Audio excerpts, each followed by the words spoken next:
Hi friends, welcome to my channel. நம்ம இன்னைக்கு என்ன பார்க்க போறோம்னு பார்த்தீங்கன்னா, ஹெல்த்தியான சூப்பரான ஒரு ஸ்நாக்ஸ் ரெசிபி தாங்க எப்படி செய்யறதுன்னு பார்க்க போறோம். இப்போ வாங்க வீடியோக்குள்ள போய் எப்படி செய்யறதுன்னு பார்க்கலாம். பொட்டுக்கடலை நம்ம சாப்பாட்டுக்கு எல்லாம் யூஸ் பண்ணுவோம் இல்லைங்களா, அந்த பொட்டுக்கடலை வச்சு தாங்க செய்ய போறோம். பொட்டுக்கடலை வந்து ஒரு கப் அளவுக்கு எடுத்துட்டு அதை மிக்ஸி ஜார்ல சேர்த்துக்கலாம்.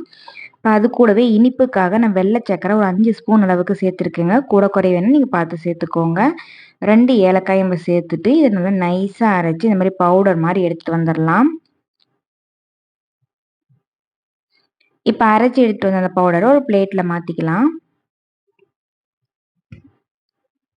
பிளேட்ல மாத்திட்டு இது நல்லா உருண்டை நமக்கு நல்லா ஒரு சேர வரணும் இல்லைங்களா, அதுக்காக வந்து ஆயில் இல்லைன்னா வந்து நல்லெண்ணெய், அதுவும் இல்லைன்னா நம்ம நெய் இருந்தா நெய் கூட சேர்த்துக்கலாம். ஒரு 2 ஸ்பூன் அளவுக்கு நம்ம ஆயில் சேர்த்துட்டு நல்லா இப்படி எல்லா மாவுலையும் கலந்து வர மாதிரி ஃபுல்லா எடுத்து விட்டுறலாங்க. டக்குன்னு ஒரு ஸ்நாக்ஸ் ரெசிபி செஞ்சு குழந்தைங்களுக்கு கொடுக்கணும் அப்படின்னா கண்டிப்பாக இந்த ஸ்நாக்ஸை நீங்கள் ட்ரை பண்ணி பாருங்கள். ரொம்ப ஈஸியாக செஞ்சிடலாம். 5 நிமிஷம் கூட ஆகாதுங்க. குயிக்கான டைம்லேயே ஒரு சூப்பரான ஹெல்த்தியான ஸ்நாக்ஸ் செய்யணும்னா கண்டிப்பாக நீங்கள் இதை செஞ்சு கொடுங்க.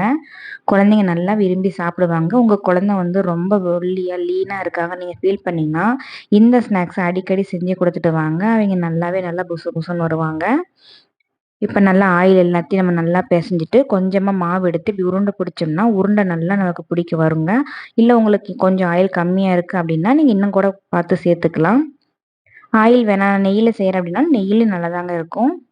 இப்ப இந்த அளவுக்கு நம்ம நல்லா ஆயில்லாம் சேர்த்துட்டு, நல்லா கையில இப்படி அமுக்கி உருண்டை பிடிச்சு எல்லாத்தையும் நம்ம எடுத்து வச்சுக்கலாம்.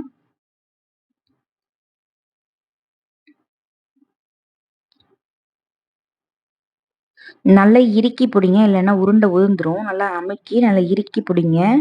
இப்ப பாருங்க எவ்வளோ அழகா உருண்டையா நமக்கு சூப்பரா தயாராயிருச்சு. இதே மாரி எல்லாத்தையும் நம்ம உருண்டை பிடிச்சு எடுத்துட்டு வந்துரலாம்.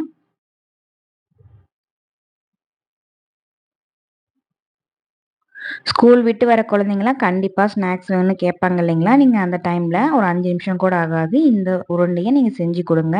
ரொம்ப ஹெல்த்தியான ரெசிபிங்க. கண்டிப்பா நீங்களும் உங்க வீட்ல இதே மாரி ட்ரை பண்ணி பார்த்துட்டு எப்படி இருக்குன்னு மறக்காம கமெண்ட்ல சொல்லுங்க.